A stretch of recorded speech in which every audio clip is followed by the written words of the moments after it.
Hey everyone, Scott Hansen here from NFL Red Zone. I hope you're checking out 1 hour of 5 Yard Rush, one of the best podcasts on NFL football in the UK.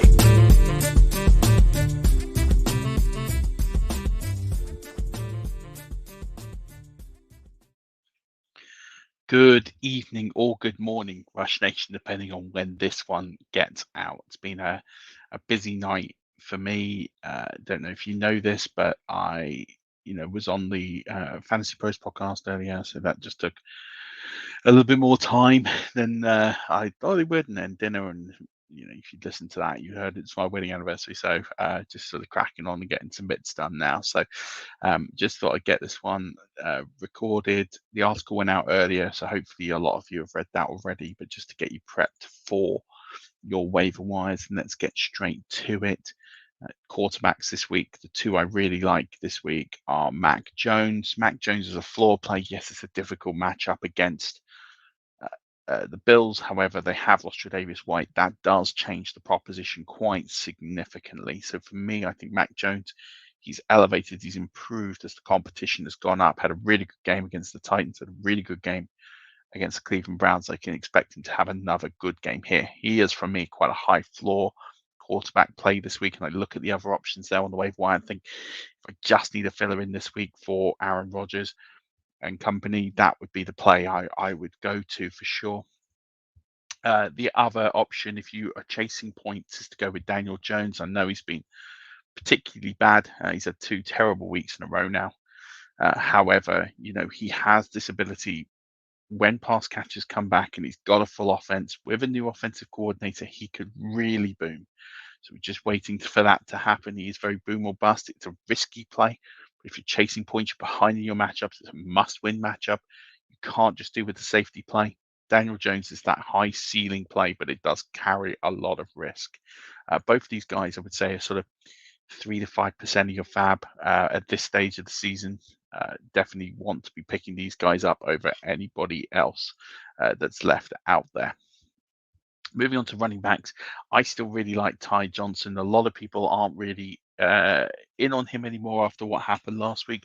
That should mean you get less competition for him. Don't let the box score fool you. Ty Johnson was used in this offense, and that when the game was close, and then as the game spread out, wasn't used as much. The Jets were in control of this matchup for the majority of it, and that meant they could use Tevin Coleman. That game script is going to favor Tevin Coleman's kind of role.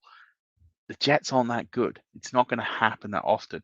So in the more challenging games, especially as they face some difficult fixtures here in the next few weeks. Okay, maybe the Saints, they could get ahead and monitor that depending on the situation of health of both teams. But for me, I would be having Ty Johnson over pretty much any back this week, except for Jamal Williams, who isn't on this list. But Jamal Williams is someone I would have more because Jamal Williams is over 30% owned. Johnson's 27.6% owned. I'd be quite happy to drop 10% of fab on him. Dontrell Elliott, he's on a bye this week, so 23.9% owned. Not a huge fan of this. Obviously, he had that one big explosive play. He is on bye this week, so that does mean that he's not going to play. Not a lot of people are going to be on with him, which means if you have that space to stash and see what you get, I like the fact he was explosive. You could probably get him on pennies on the dollar this week, so probably just 1 to 2% of fab because people won't pick him up given that he is on a bye. So something to look at, but he definitely does look like he had some juice. He looked good against the Patriots, which shouldn't be sniffed at. He looks like he could be the lead back in this role in this offense moving forward. Boston Scott, I really like here, 17.3% owned. He has the Jets this week, so it's a plum matchup. He's on bye afterwards, so this is a 1 week play. If you need someone who's going to be highly productive for a week in a must-win scenario, Boston Scott's probably your guy. Looks like Jordan Howard will probably miss time. It looks like Mark Sanders will probably miss time. So it looks like this way it should be very relevant for Boston Scott to really tear it out and do a job for this week. But yeah, just keep in mind he's on bye next week. The week after, week 14. But he's well worth 10% of your fab if you're in a must-win situation. Matt Breida, he's 5.6% owned. He has New England this week. And again, if you're looking at the box score here, you're thinking, oh, Breeder isn't really the main guy here. Two things to consider. The first one is that with Matt Breeder, he was elevated into the starting lineup and they faded Zach Moss. That's as he's elevated up the depth chart. And the second is when this game wasn't close. When it was close, Breeder got a lot of the work. And then when the Bills pulled away, Singletary got a lot of that garbage time sort of work that sort of just managing the game load, which says they really value Matt Breeder for those explosive plays when they need to come up with points. When they're in games that are going to be a lot closer game scripts, so they've got the Patriots here, this is a divisional shootout effectively, then Breeder's going to be heavily used. So I like him for this matchup if I'm chasing points in my flex. So I'm thinking about huge upside flex play, and that's what Breeder's going to be this week.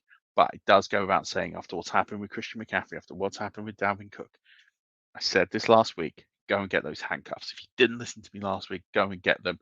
The reason those guys aren't in this article is because they are over 30% owned. But definitely go and get those handcuffs. Hopefully you listened to me last week. Hopefully you listened to me the week before. Talk about handcuffs, talk about picking up these players. I still go on about Benny Snell. Benny Snell is still someone that needs to be owned. In case something happens to Najee Harris, his usage is going down. Maybe we might be seeing the end of Najee Harris in that sort of dominant role. Something to consider, something to think about. Moving on to wide receivers, Kendrick Bourne is my top wide receiver add this week. He is 15.2% owned. He also has Buffalo. So again, as I mentioned, no Tre'Davious White. There's a different outfit to if he was there. Once you start losing your primary corners, it is a bit of open season. We've seen this with the Buccaneers. They've lost most of their corners through the season. Teams have been able to pass on them and take advantage. And I think Kendrick Bourne, he's running a significant amount of routes when he's on the field. He's had 3 touchdowns in 3 games. I wouldn't be shocked to see him get a 4th touchdown here this week as well. I really like Kendrick Bourne as a play this week. Russell Gage, he's 18.6% owned. He has Tampa Bay. This is a fantastic matchup for Russell Gage. He's finally sort of coming along. He's finally putting up points, getting in the end zone. He's not been healthy most of the season. It looks like he's back to near enough full health, or at least at the productive range. He is the wide receiver 1 on this team. Yes, they've been poor. Yes, Matt Ryan in particular has been poor. But this is a matchup you can really attack. It's either going to be Russ Cockrell or Pierre Desir playing cornerback on one side with Sean Murphy-Bunting on the other. Neither of those guys are premier guys. Sean Murphy-Bunting makes plays. He's a decent cornerback at this level. Ross Cockrell and Pierre Desir wasn't even signed by anyone until the Buccaneers signed him in October. He was a free agent. So kind of tells you where teams think Pierre Desir is. He's just a cover guy. And, they can be attacked. You saw Carson Wentz attacked them, carved them open at times on Sunday. And that is what's going to happen again this week, or at least that's what should be the plan this week. So I would be getting, if I'm Arthur Smith, I'd be dialing up Russell Gage heavily. I think both those guys, Bourne and Gage, well worth 5 to 7% of your fab any day of the week and twice on Sunday.